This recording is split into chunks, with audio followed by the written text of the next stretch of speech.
Hello बच्चों। Question में लिखा है speed v of the particle moving along straight line and the distance fixed from the line is given by this equation. Select the wrong options. Clear है? तो चलिए भाई, तो यहां पे अगर हम लोग इसको लिखें तो V square is equals to दिया है 144 माइनस 9x स्क्वायर। तो अगर हम लोगों को थोड़ा बहुत समझ में आता है तो एसएचएम के केस में हम लोगों ने कुछ ऐसा पढ़ा था, यानी मैं अगर इसका स्क्वायर कर दूं तो ये omega square a square minus omega square x square. तो इससे अगर हम कंपेयर करें तो बेटा ये एक इक्वेशन एसएचएम की है। क्लियर? वो चाहो तो इसको डिफरेंशिएट करके आप चेक भी कर सकते हो। क्लियर है? बढ़िया बात है। तो अगर मैं यहां से कंपेयर कर रहा हूं तो omega square is equals to 9 है, मतलब ओमेगा इज इक्वल्स टू 3 आ गया,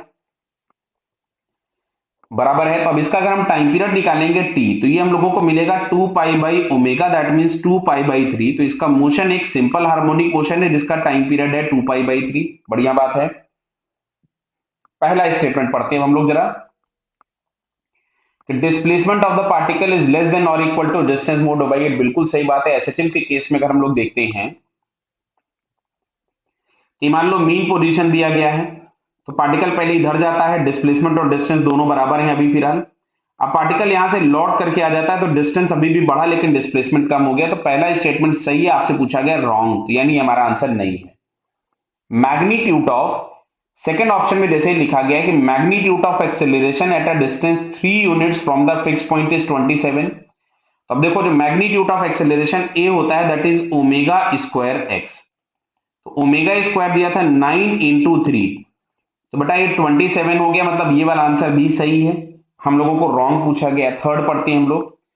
the motion is simple harmonic motion with time period T pi by 3। गलत हो गया क्योंकि टाइम पीरियड हमारे पास है 2 पाई बाई 3।